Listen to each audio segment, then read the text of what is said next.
जय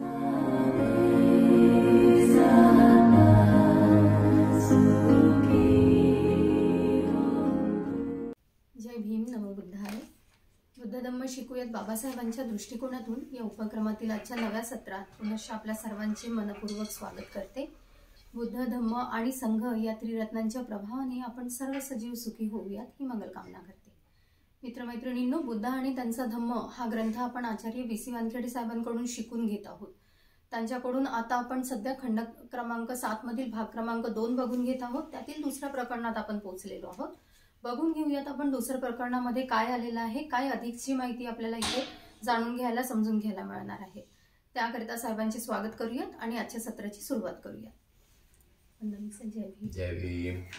sir, स्वागत आहे आपलं या दुसऱ्या प्रकरणामध्ये. आपण खंड क्रमांक 7 मधील भाग क्रमांक 2 मध्ये आहोत. सर, पावा येथे विश्राम म्हणजे आता तथागतांची जी अंतिम यात्रा सुरू आहे त्याबद्दल बाबासाहेबांनी बरोबर स्टेप बाय स्टेप इथे टाकलेल्या आहेत सगळ्या गोष्टी. आपण वैशालीला प्रणाम ते बघून घेतलेलं आहे. त्यांनी वैशालीला निरोप दिलेला आहे आणि आता तिथे पावा येथे विश्राम केलाय त्यांनी. त्यांच्या अंतिम यात्रेतील ते ठिकाण आहे. तर कसं आहे प्रकरण, बाबासाहेबांनी कशी मांडणी केली आपण समजून सांगावी विनंती. तथागतांनी जेव्हा वैशालीहून म्हणजे प्रवास सुरू केला पुढचा, वैशालीला शेवटची दृष्टिक्षेप टाकला आणि मग तथागत वैशालीहून भंडग्रामात गेले. आणि हे सगळेच्या सगळे प्रकरण तुम्हाला संपूर्ण 2-3 प्रकरणं जे म्हणजे वैशालीचा निरोप, पावा येथे वास्तव्य, भंडग्रामात त्यांचं पावा येथे 2 मुक्काम, हे सगळं महापरिनिब्बाण सुत्त दीघनिकायमध्ये येते. सगळं दीघनिकायमध्ये आलेलं आहे. महापरिनिब्बाण सुत्तातले ते सगळे प्रकरण आहे. तेव्हा वैशालीहून भंडाग्रामात गेले आणि भंडग्रामाहून हत्तीग्रामात गेले व तिथून भोगनगरात ते गेले. भोगनगराहून ते पावा येथे गेले. म्हणजे वैशालीहून किती गावात गेले? वैशालीहून भंडग्राम, हत्तीग्राम, भोगनगर आणि मग पावा, 4 नगर. म्हणजे वैशालीहून जवळपास 3 नगर टाकले त्यांनी. 4थ्या पाव्याला जाऊन त्यांनी थांबले. म्हणजे तथागत वैशालीहून भंडग्राम, भंडग्रामाहून हत्तीग्राम, हत्तीग्रामाहून भोग आणि भोगनगराहून पावा, असे ते पावा नगराला पोचले. पावा येथे तथागत बुद्ध चुंद नामक लोहाराच्या आम्रवनात वास्तव्यासाठी गेले. चुंद नामक लोहार होता आणि त्या लोहाराच्या आम्रवन होतं, त्या आम्रवनात ते वास्तव्याला गेले. तथागत बुद्ध पावा येथे आले असून हे आपल्या आम्रवनात उतरले आहेत असे चुंदानं ऐकलं.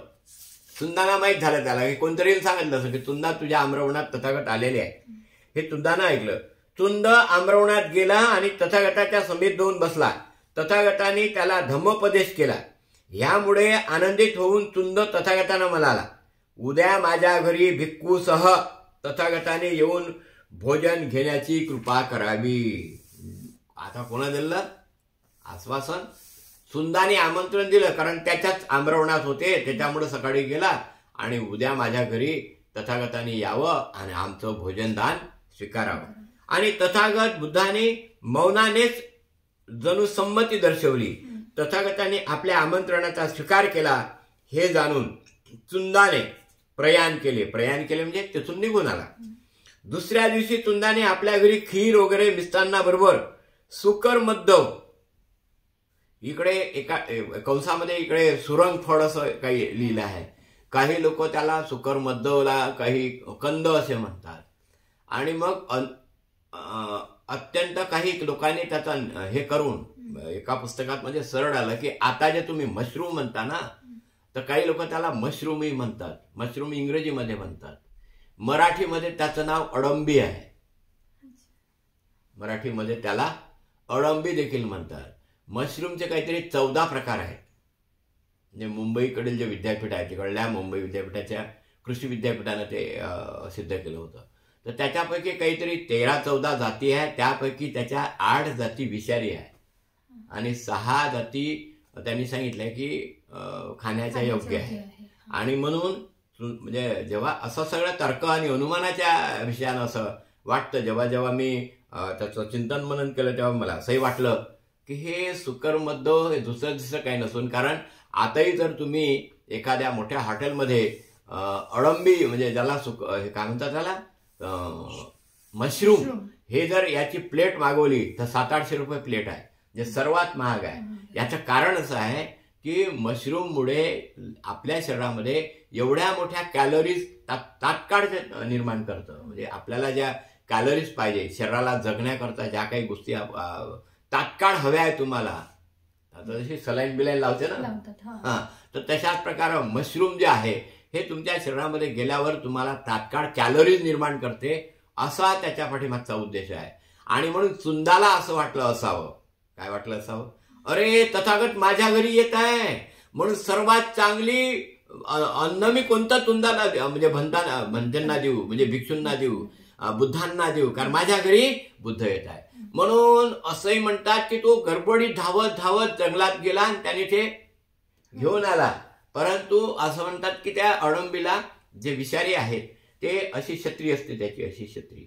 तर इथे या छत्रीच्या ह्या काडीला गोल गोल असा कडा असतं आणि ते सगळे विषारी असतात. आणि ज्याला ह्या छत्रीला जे कडं नसतं ते विषारी नसतं, असं पण त्या यांनी आपल्या काय म्हणतात त्याला युनिव्हर्सिटीनी, कृषी विद्यापीठाने सांगितलेलं आहे की ज्याला विषारी कडं असतं असे त्याचे जे काय प्रकार आहेत ते सांगितले. आणि म्हणून याला असं वाटलं की माझ्या घरी बुद्ध येत आहे, आणि म्हणून सुक्कर मद्द, म्हणजेच आताच्या भाषेत आता काही लोक त्याला सुरंग फळ तर काही, परंतु अडंबीचं जे आहे हे तर्क आणि अनुमानाच्या हिशोबानं आताही त्याचा हिशोब लागतो की प्रत्येकाला असं वाटतं की चांगल्या प्रकारची भाजी. आपल्या घरी पाहुणे आले की मग आपण काय करतो, चांगले पाहुणे आले त्यांचा कसा आदर सत्कार करतो, यांना मी चांगल्या प्रकारे. आताच्या भाषेचे पाहुणचार वगैरे लोक करत नाही का लोकांना, आणि अनेक लोकांनी त्याच्यावर वेगवेगळ्या वावड्या उडवलेल्या आहेत, आपापले मतं मांडलेले आहेत.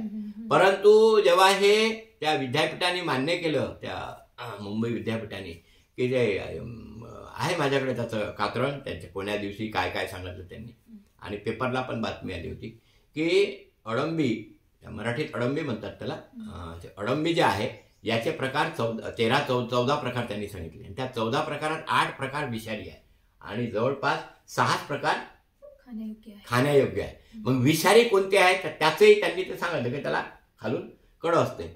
आता काय झालं असावं, तर्क आणि अनुमानाच्या विषयानं चुंद गेला धावत धावत आणि तो अडंबी घेऊन आला. त्यानं विषारी बिनविषारी हे त्याला जाणीवच नसावी. त्याला असं वाटलं मी चांगलं काम करत आहोत, आणि मग त्याने ते सुकर मद्धव ची सिद्धता केली म्हणते. तयारी होताच त्याने तथागतांना कळविले, तथागत वेळ झाली, भोजन तयार आहे. तथागतांनी वस्त्र परिधान केली आणि अन्नदान स्वीकृती पात्र घेऊन भिक्खूसह तथागत तुंदाच्या घरी आले आणि सिद्ध केलेल्या भोजनाचे ग्रहण केले. म्हणजे त्यांनी जे सिद्ध केलं होतं तुंदानी भोजन ते ग्रहण केलं. भोजनानंतर तथागत तुंदास पुन्हा धम्मोपदेश केला आणि आसनावरून उठून ते निघाले. म्हणजे भोजन झालं, परतही त्याला काय केलं, धम्मोपदेश दिला. तुंदाने सिद्ध केलेले भोजन तथागतांना मानवले नाही, त्यामुळे त्यांना घोर आजार जडला. अतिसारामुळे तथागतांना अतिशय दुःखद मरणप्राय वेदना होऊ लागल्या. अतिसार म्हणजे परसाकड्याची बिमारी, पोटाचे विकार. कशामुळं? अन्नग्रहण केल्यामुळेच जवळपास हे झालं असलं पाहिजे. म्हणजे भोजन घेतल्यानंतर त्यांना मानवलं नाही इथे भोजन, त्याच्यामुळे त्यांना दुःखद मरणप्राय वेदना होऊ लागल्या. पण तथागतांनी स्मृती संप्रजन्यतेने कोणताही तक्रार न करता सर्व सहन केले. आता स्मृती संप्रजन्य म्हणजे दुसरं तिसरं काही नसून आपण जे ध्यान करतो, ज्या ध्यानाच्या अवस्थेत जो माणूस ज्या लेवलला पोचतो, तर ध्यानामुळे काही गोष्टीवर तो निग्रह करू शकतो. म्हणजे आपल्या शरीरावर तो निग्रह करू शकतो. आपण निग्रह कसं, एकदा ध्यानाला बसला मग 1 तास बसायचा आहे ध्यानाला, मग त्याने मनाला कमांड दिली आता काही झालं तरी मी 1 तास उठणार नाही. त्यानं काय दिली, आपल्या मनाला कमांड दिली. मग आता शरीराचं दुखणं असो की शरीरामध्ये काही असो, तर आपण कमांड दिल्यानंतर मग काय होते, आपोआपच काय होते, ते दुखणं थांबते. त्याला जवळपास स्मृती संप्रजन्य खूप प्रकारे सांगते ना आपल्याला. स्मृती संप्रजन्य म्हणजे काय, मला आता 1 तास इथं बसायचं आहे, कमांड दिली आणि आता उठायचंच नाही, मग काय व्हायचं ते होईल. मग काय झालं, तुम्ही तुमच्या मनाला काय केलं, बिलकुल आठवण दिली, म्हणजे आठवण केली. स्मृती म्हणजे आठवण, संप्रजन्य म्हणजे निग्रह. त्याच्यावर काय केलं, निग्रह. माझा पाय दुखो का तुटो का फुटो, काय व्हायचं ते होईल, पण आता मात्र मी काही उठणार नाही. तसंच तथागतांनी काय केलं, कोणत्याही प्रकारची तक्रार न करता सर्व सहन केले. आम्रवनात परतल्यावर मलशुद्धी झाल्यानंतर तथागत आनंदाला म्हणाले, चला आपण कुशीनाराला जाऊया. आणि मग सर्व जण पावावरून कुशीनाराकडे प्रयाण केले. अशा प्रकारे पावावरून चुंदाच्या घरचं भोजन घेऊन त्यांना जे काही विकार पोटामध्ये उत्पन्न झाले त्याच्यावर मनोनिग्रह करून, मनोनिग्रह म्हणजे स्मृती संप्रजन्याचा वियोग करून ते रस्त्यानं चालले. आता काय व्हायचं ते होईल, मला मात्र कुशीनाराला पोहोचायचं आहे, असा प्रकार त्यांनी आपल्या मनामध्ये ठाणलं आणि मग ते तिथेपर्यंत पोहोचले. तेव्हा पावावरून आता ते निघाले कुशीनारासाठी. एवढाच प्रकार आपण या विषयामध्ये पाहू.